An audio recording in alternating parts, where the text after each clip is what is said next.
Hi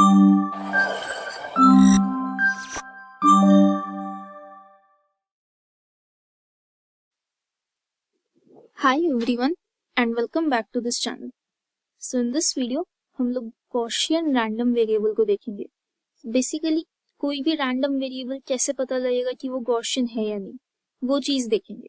ठीक है. सो इसका जो एक्सप्रेशन होता है वो होता है ये fx ऑफ x, और ये fx ऑफ x जो है ये pdf को रिप्रेजेंट करता है. ठीक है. So fx of x is equal to 1/√2 pi sigma x square into e की पावर माइनस ब्रैकेट में x माइनस एक्स बार का whole square upon 2 sigma x square. अब यहाँ पे जो सिग्मा एक्स स्क्वायर है दिस रिप्रेजेंट्स वेरिएंस एंड ये जो x बार है दिस रिप्रेजेंट्स मीन. ठीक है चीज.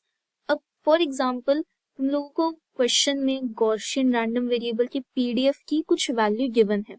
ठीक है. लेकिन मीन और वेरिएंस नहीं पता और क्वेश्चन में बोल दिया कि मीन और वेरिएंस की वैल्यू फाइंड करो. तो क्या कर सकते हैं, हमें पीडीएफ की वैल्यू पता है एंड हमें पता है गॉसियन रैंडम वेरिएबल के पीडीएफ का फॉर्मूला ये होता है. तो सिंपली यहाँ पे इसकी जगह उस वैल्यू को पुट कर देंगे जो गिवन होगी क्वेश्चन में पीडीएफ की, कंपेयर करेंगे एंड इजीली हम लोग वेरिएंस एंड मीन की वैल्यूज फाइंड कर सकते हैं. ठीक है. सो गॉसियन रैंडम वेरिएबल का मीन और वेरिएंस निकालने के लिए कोई अलग से मेथड या फॉर्मूला नहीं होगा, सिंपली कंपेयर से हो जाएगा. ठीक है चीज. अब गॉसियन रैंडम वेरिएबल को रिप्रेजेंट करने का तरीका ये होता है, यहाँ पे जो मीन होता है उसका जो कर्व होगा वो मीन के अबाउट सिमेट्रिकल होगा. ठीक है. लाइक एक्स बार अगर उसका मीन है तो जैसा बिहेवियर उसका लेफ्ट साइड पे होगा एक्स बार के, एग्जैक्टली सेम बिहेवियर उसका राइट साइड पे होगा. ठीक है चीज. अब for example x bar, x की वैल्यू जो है वो एक्स बार हो गई. सो उस केस में पीडीएफ की वैल्यू यानी कि fx ऑफ x की वैल्यू क्या हो जाएगी, सिंपल इस एक्सप्रेशन में x की जगह x बार पुट कर दो. ठीक है. सो यहाँ पे x है, इसकी जगह हम लोग x बार पुट कर देंगे. सो x bar minus x bar which will be 0. So e की पावर 0 क्या हो जाएगा 1. अल्टीमेटली बचेगा क्या, सिर्फ इतना part 1/√2 pi sigma x square. So when x is equal to x bar, PDF की value will be 1/2 pi sigma x square. ठीक है चीज. अब अगर हम लोग देखें कि फॉर एग्जांपल x की value x bar plus sigma x हो गई, उस केस में क्या वैल्यू हो जाएगी पीडीएफ की, तो सिंपल x की जगह यहाँ पर x bar plus sigma x put कर दो. ठीक है. अगर मैं इस एक्सप्रेशन में जैसे यहाँ पे सॉल्व कर लेते हैं, अगर यहाँ x की जगह x bar plus sigma x put कर दिया, बाकी सब कुछ as it is. So x bar और यहाँ पे माइनस x बार तो ऑलरेडी था, दे विल कैंसिल आउट. बचेगा क्या हमारे पास, माइनस सिग्मा x का square upon 2 sigma x square, that sigma x square will cancel out. So ultimately बचेगा क्या, e की पावर -1/2 एंड डिनोमिनेटर में ये वाली चीज √2 पाई सिग्मा एक्स स्क्वायर.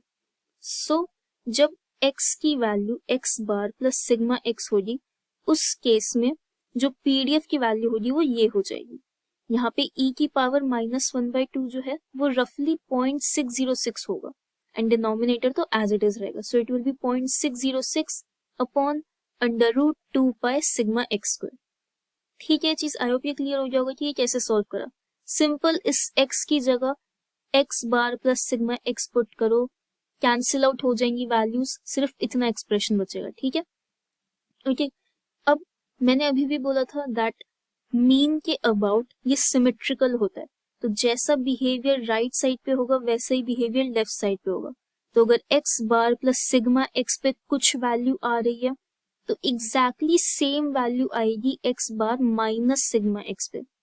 ठीक है चीज. सो इन दोनों वैल्यूज पे पीडीएफ की value will B same 0.606 upon √2 pi sigma x square.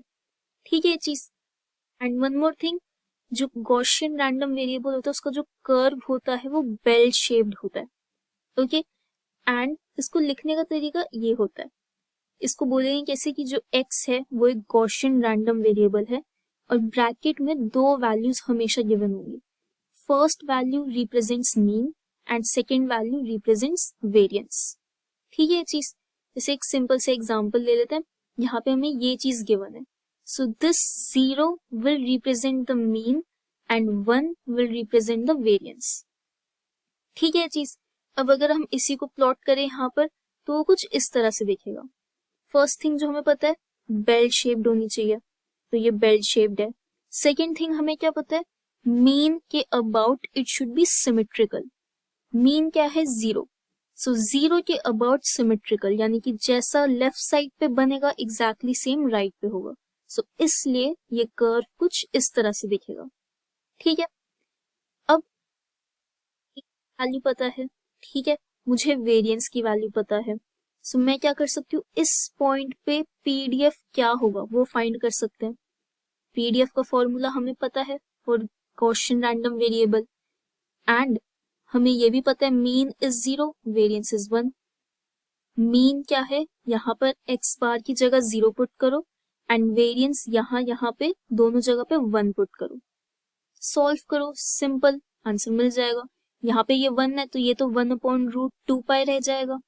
ठीक है, यहाँ पे 1 है तो ये टर्म हट गई, यहाँ पे 0 है तो ये टर्म हट गई, बचेगा क्या, e⁻⁻x²/2।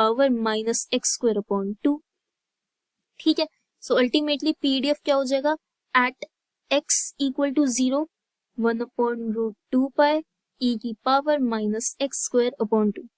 आई होप ये क्लियर हो जाएगा ये कैसे आया। सिंपल मीन और वेरिएंस की वैल्यू हमने यहाँ फॉर्मूला में पुट करिए। ठीक है, अब अगर कोई बोले कि सिर्फ इतने रीजन का एरिया फाइंड कर दो, ठीक है, तो वो कैसे फाइंड करेंगे। अब यार इसके 2-3 तरीके हैं। फर्स्ट, हमें पता है कि ये क्या है, पीडीएफ, और हमने ये चीज पढ़ी थी पीडीएफ में दैट उसके अंदर जो कर्व होता है उसका एरिया हमेशा 1 होता है। ठीक है चीज, एंड अभी अभी हमने देख लिया कि मीन के अबाउट इट इज सिमेट्रिकल, तो यानी कि जैसा रीजन यहाँ होगा वैसे ही रीजन यहाँ पे होगा, तो यानी कि जितना एरिया इस पार्ट का है उतना ही एरिया इस पार्ट का है। टोटल एरिया इज 1, तो हाफ कर देंगे उसका तो मुझे ये रीजन का एरिया मिल जाएगा। So the area for this region is 1/2। ठीक है, और इसी रीजन के एरिया को मैं प्रोबेबिलिटी से भी डिनोट कर सकती हूँ। क्यों, क्योंकि हमने देखा था पिछली वीडियोस में जो पीडीएफ होता है वो एक्चुअल में होता क्या है, प्रोबेबिलिटी। ठीक है, सो इसलिए इस रीजन का area is nothing but probability for x greater than equal to 0। y greater than equal to 0 because मैंने इस पार्ट का पूछा on the right side of the x axis. ठीक है, so x greater than equal to 0 and it will be equal to 1/2। ठीक है चीज, this is the first way. Now by chance ये चीज नहीं पता कि यूनिटी होता है, 1 होता है उसका एरिया, या ये चीज नहीं पता, सिंपल हम लोग इंटीग्रेशन से भी फाइंड कर सकते हैं। ठीक है, हमने पीडीएफ की प्रॉपर्टी पढ़ी थी कि जब हमारी प्रोबेबिलिटी हमें निकालनी हो, यानी कि पीडीएफ निकालना हो for some random variable which exist between x1 and x2, तो उसका फॉर्मूला क्या होता है, ये integration with limits x1 and x2 fx of x dx। ठीक है चीज, यहाँ पर fx of x क्या है, ये रहा, अभी अभी हमने फाइंड करा था। ठीक है, x1 क्या हो जाएगा 0, x2 क्या हो जाएगा, यहाँ हमें कोई अपर लिमिट नहीं दे रखी तो हम उसको सिंपली इनफाइनाइट कर देंगे। ठीक है, so probability of x greater than equal to 0 will be integration from 0 to infinity this expression, इसको एज इट इज लिख दिया dx। ठीक है चीज, अब सिर्फ इंटीग्रेशन करना है यहाँ पे और कुछ नहीं। x²/2 है, उसको लेट कर दिया सम वेरिएबल t, सॉल्व करा एंड हमने dx की वैल्यू निकाली।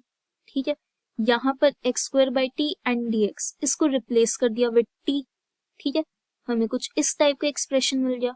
यहाँ से कॉन्स्टेंट्स बाहर निकाल लिए हमने, तो हमारा एक्सप्रेशन कुछ ऐसा बन गया। ठीक है, अगेन यहाँ पे हम लोग गामा फंक्शन अप्लाई कर सकते because -1/2, so n - 1 is equal to -1/2, n की वैल्यू क्या आ जाएगी यहाँ से 1/2। ठीक है, तो simple 1/2 as it is into 1/√π as it is into ये वाली टर्म क्या है, gamma function, so gamma function of 1/2, जैसे हमने पिछली वीडियो में भी देखा था। अब इसकी वैल्यू क्या होती है, √π, so √π and √π will cancel out, बचेगा क्या 1/2, which is exactly what we got. ठीक है ये चीज, ओके।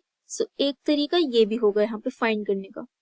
अब एक और चीज हमने देखी थी पिछली वीडियो में, क्यू फंक्शन। क्यू फंक्शन का हमने फॉर्मूला देखा था जो ये होता है, ठीक है।